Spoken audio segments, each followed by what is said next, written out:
Software आता है वो केवल सरकारों को बेचते हैं।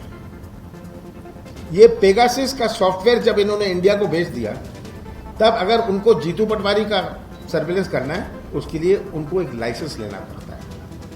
एक लाइन के लिए एक लाइसेंस होता है। तो ये लाइसेंस खरीदती है सरकार।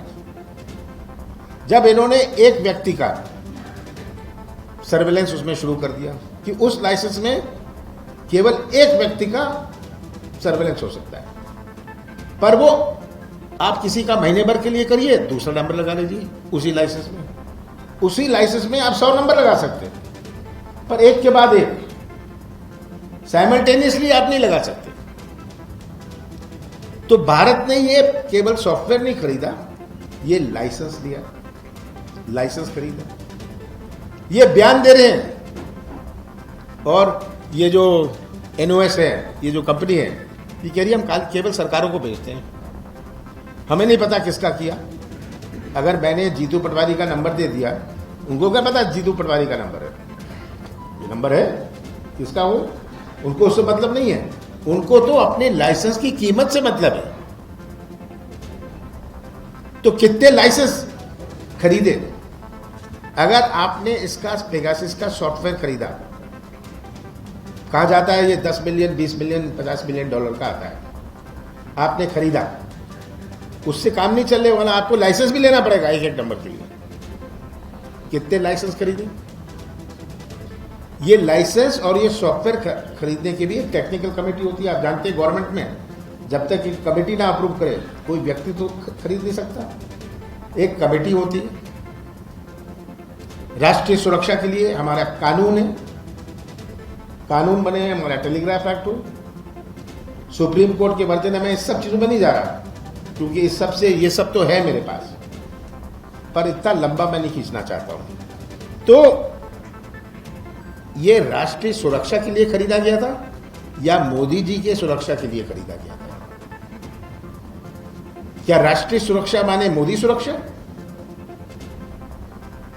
Is national security, does it mean Modi security?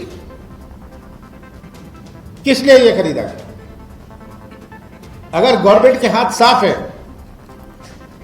ये कहें हमने कभी नहीं खरीदा, कोर्ट में एफिडेविट दें हमने कभी नहीं खरीदा, क्यों नहीं करते? गोलमोल जवाब। और ये कहते हैं ये पार्लियामेंट के समय क्यों हुआ? ये तो भाई 219 से चल रहा है। व्हाट्सएप ने तो प्रियंका गांधी को चिट्ठी लिखी कि आपका फोन सर्विलेंस में है। उन्होंने कईयों को चिट्ठी लिखी, कईयों को चिट्ठी लिखी कि आपका फोन सर्विलेंस में है। जहां उन्होंने देखा कि ये हो रहा है, उन्होंने भी टेस्ट चेक किया। अब व्हाट्सएप ने तो पूरा इनसे संबंध आज के अखबार में भी था, गूगल ने भी, जो उनका इंटरनेट का है, उन्होंने इनको बैन कर दिया है, एनओएस को। आज के अखबार में पढ़ा इनका झगड़ा व्हाट्सएप ने तो केस चलाया है, अमेरिका में केस चलाया कि हम तो कहते हैं ये एंड टू एंड सिक्योरिटी। आप देखेंगे व्हाट्सएप में आता है एंड टू एंड सिक्योरिटी, तो आप तो वायलेट कर रहे हैं इसे। और पेगासिस में आप केवल वॉइस नहीं करते, आप सब कुछ उससे समेट लेते हैं। ये पेगासिस की खूबी है। और जो आप टेलीफोन कंपनी से नहीं ले सकते। टेलीफोन कंपनी से तो आपने लाखों का लिया है। हमारी अगर जियो से पूछें, वोडाफोन से पूछें, एयरटेल से पूछें, कितने नंबर आपको सर्विलेंस के लिए मांगे, ये बयान दें। क्या ये टेलीफोन कंपनियां बयान दे सकते हैं कि हमने कोई सर्विलेंस नहीं किया? टेलीफोन का तो मैं जानना नहीं चाहता, वो तो थानेदारी कर सकता है, जो लैंडलाइन है। पर पेगासिस में खूबी थी कि ये पूरे फोन के अंदर घुस सकते थे। आपकी क्या ईमेल्स हैं, आपका क्या पासवर्ड है, आपकी क्या चैट्स हैं, आपकी क्या मैसेजेस हैं। और ये तभी एक्सपोर्ट कर सकते हैं, तभी बेच सकते हैं जब इजरायली गवर्नमेंट की परमिशन हो। आज फ्रांस ने इसमें इन्वेस्टिगेशन शुरू कर दिया, आने वाले समय में और देश भी करेंगे। और केवल पेगासस नहीं है, इसमें एक है कैंड्रिन, फैंटम, जो इनके बहन भाई हैं, पेगासस के बहन भाई हैं। क्या ये भी खरीदेंगे? ये सब चीजें अब बाहर निकल के आएंगी। मैं इसमें जोड़ना चाहता हूं कि अगर वॉशिंगटन पोस्ट ने, गार्डियन ने ये छापा है, फ्रांस और जर्मनी के अखबारों ने छापा है, गवर्नमेंट केस चलाए उन पर,